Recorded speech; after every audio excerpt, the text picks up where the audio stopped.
I just woke up and I'm going to my cyclocross race. Who's excited to go race cross? Excited. I am over the snow thing and we are off to the races. This race is about an hour and a half from my house. And I feel like I'm excited to do well today. I really want to put the hammer down. I will feel good about Continue on South Oneida Street for 1 mile. Got it. I will feel good about this performance if I can set some sort of heart rate record, or I don't think I'll get a power record because that's really hard to do in cyclocross, but yeah, just full gas. That's what I want to give it. Just a full 100% effort and see where the chips fall.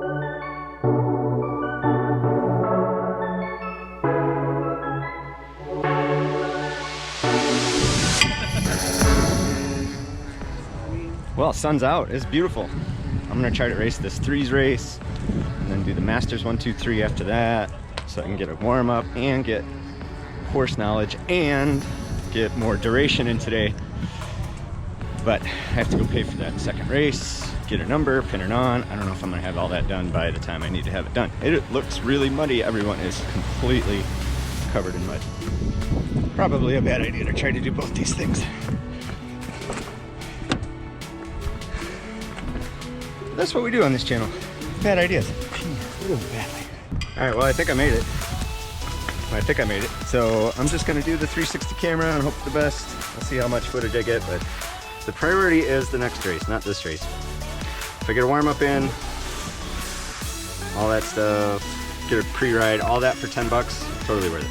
But then I have to sit for an hour. The risk there is that I will freeze in between races, so. Live dangerously, huh? All right, I'm just going to show a couple minutes of the 3-4 race here. So I thought I'd be in great shape in this race and would perform really well, but I didn't, man. This course just sapped energy straight away from me. So though that grassy, muddy section was so slow, and yeah, I don't think I was quite ready for how slow and how difficult that was going to be.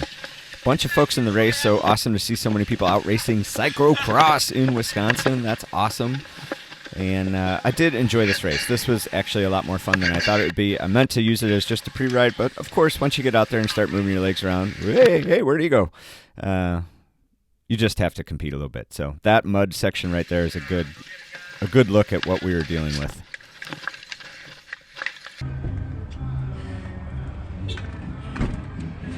That caused a lot of problems. That's how all the mud gets caught in there, and there's not enough clearance for the mud to get out on this particular frame and these particular tires. So I had to stop a bunch of times and clear the mud out of there to get the wheel to move. But other than that, super fun. Oh man, that's a mess. Okay, I got 1 hour for the next race. Ugh.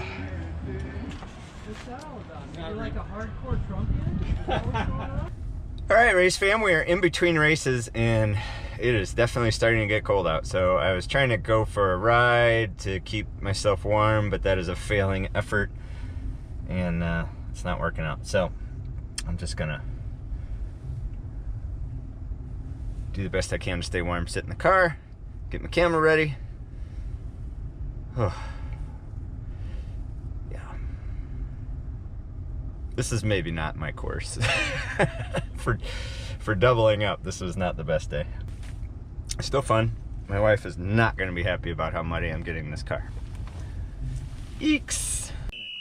All right, here we are on the Masters 1, 2, 3 start line. So this race, I'm just going to give you, we're going to do one lap, and that's all we're going to do in today's video. And this is another great opportunity to just see how muddy this was. The consistency of that mud you saw after I was cleaning off my bike from the other race was like extra chunky peanut butter. It was super sticky, super thick mud, and there's so many leaves mixed in with the mud that it just caked and caked and caked. It just made like its own spackle all over my bike.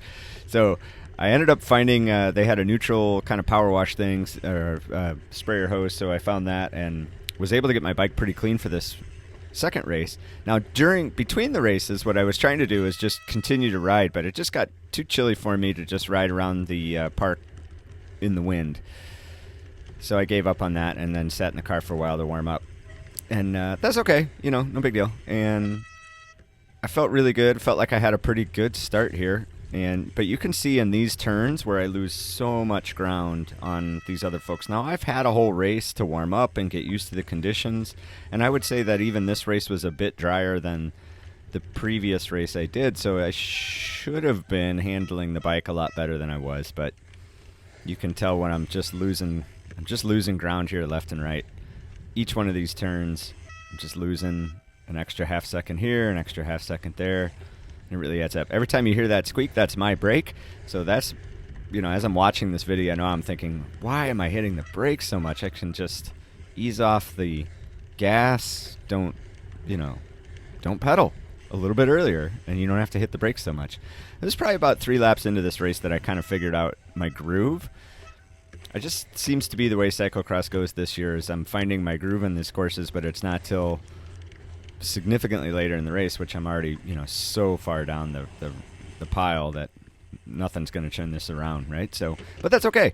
A race like this, so when I was done, I was pretty just frustrated, mostly because of the terrain. It was a great organization, a great event. We had a lot of fun. I mean, I didn't have a lot of time because I got there, jumped into that threes race running very late. In retrospect, I probably shouldn't have done the threes race because it just got me agitated. And, the point of all this racing is to have fun, and I'm not sure that I had a lot of fun because I jumped out of the car, got ready, jumped on the race course. I had 1 hour to ride around and get warm. But my point is I didn't really get to talk to anybody, which is totally my fault. I didn't really form any relationships with anybody. I didn't ask anybody about their first race. So it was really just a in and out trip to Milwaukee, and that's not why I want to race my bike. You know what I mean? I just want to, I don't know. There's just more to it, and I didn't get any of the more to it part on this particular day. But totally my fault. The organization was great. The course was really fun. If this course was dry, this would be an absolute blast. But it wasn't. It was really wet and really, really slow going. It's just so soggy, and all that grass got caked up. So in race number 1, in that threes race, oh, thank goodness, Brian, you've learned how to wipe your lens. What a big day. This section was so much harder than it looked, and I just couldn't get a groove in this section. I cleared it once in the threes race and then once in this race, and I actually have the footage of it at the end. I'll do a replay of this corner, and you can see how important it was to make that turn. Now, if I had chosen to not do the threes race, what I could have done to put, arguably, maybe better use my time, was go through the course, find the 2 or 3 hard spots, practice those enough times where I'm not going to fail, and then go through these flat sections and think, where can I get speed and where can I get rest?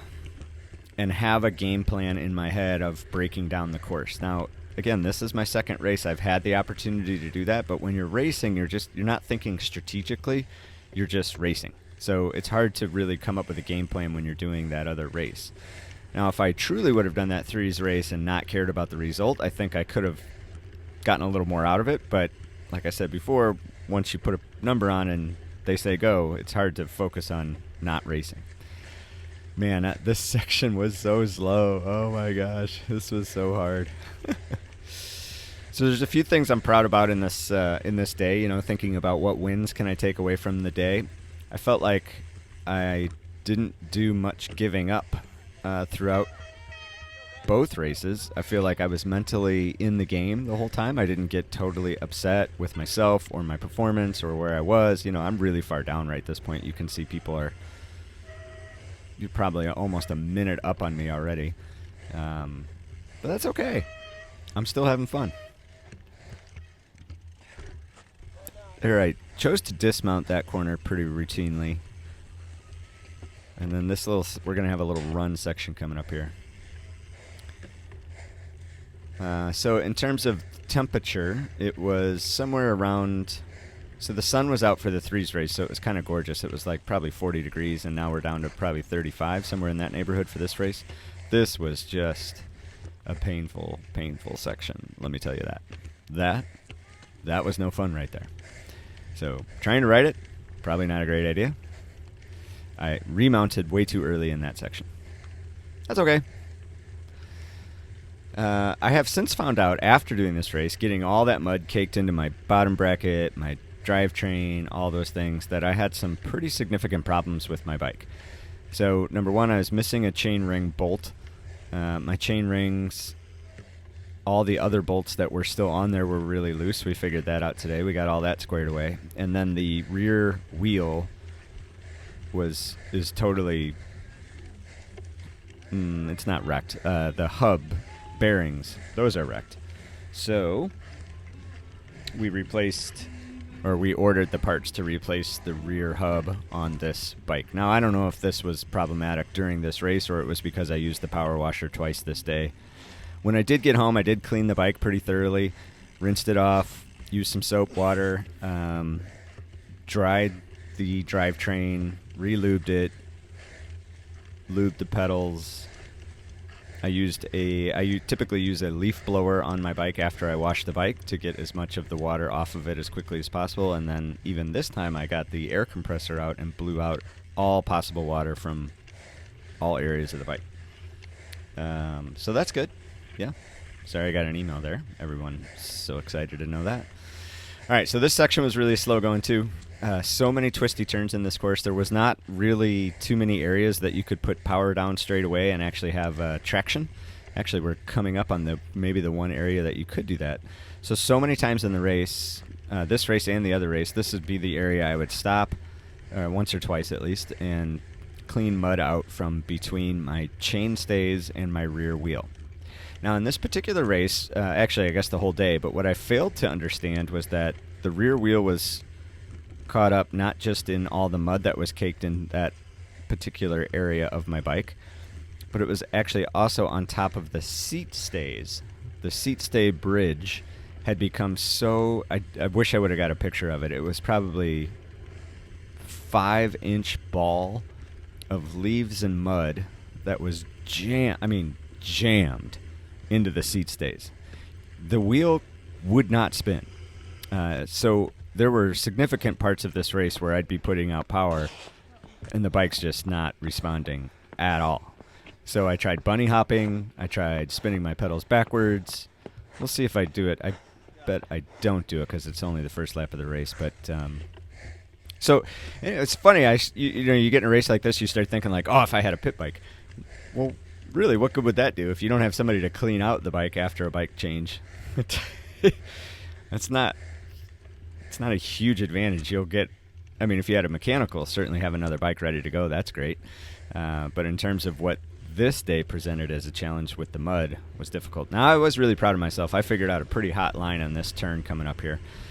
They changed the course just a bit to stick out the inside of this corner. Now, what I was doing is going straight, much straighter than everyone else, and heading for that tape and then going back in. And that was a hot line, man. I tell you what, I don't know if other people were doing that line. There wasn't much because it was almost all green over there, but I felt every time I went through there, I felt like I was winning that corner every single time. So this section was actually, it looks really sloppy, but it's actually pretty decent. And this hill, I climbed it twice out of the, 10 or 15 times I went up. Oh, I got it, I think I climbed it that time. I don't know. Maybe I had. It's hard to tell if I had to hop off or not. This section was super tough. Off camber, really slippery mud. And then coming out of this, I remember the last 2 laps of this race, like I was probably putting out 350 watts just to get through that turn and get up this tiny little hill. I bet it was more than 350. It was a lot of work. Again, because that mud and the leaves had compounded with each other to create this sticky, gooey mess that just locked up my rear wheel. So if you've been watching the channel, you know that I have cheater tires, and I tell everybody I have cheater tires. So they're 35C tires. The cyclocross limit is 32, if that's right. They're 3 millimeters or 2 millimeters off. I forget. But I like a little bit wider tire for the rest of the riding that I do, and that's just how it is. So that bit me in the butt because that was even less clearance for my bike to be able to get out this type of mud. But that's okay. All right, so I did clear this section once, and watch how much ground I make up. Bam! You just had to smash into that rut and just give her to get through there. But I catch up with those guys pretty quick because I'm still on my bike and they're just remounting.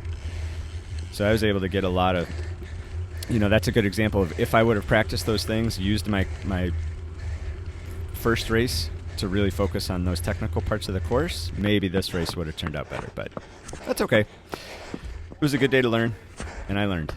I learned a lot, and mostly 4 days later, looking back on it, I had a lot of fun.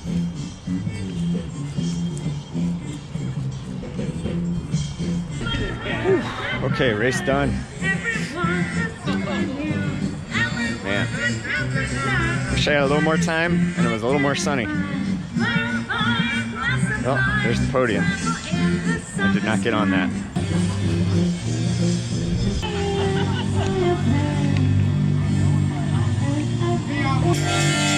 Just to prove the world was here, and here it is. Well, I'd love a beer, but I gotta get home. Just to prove the world was here.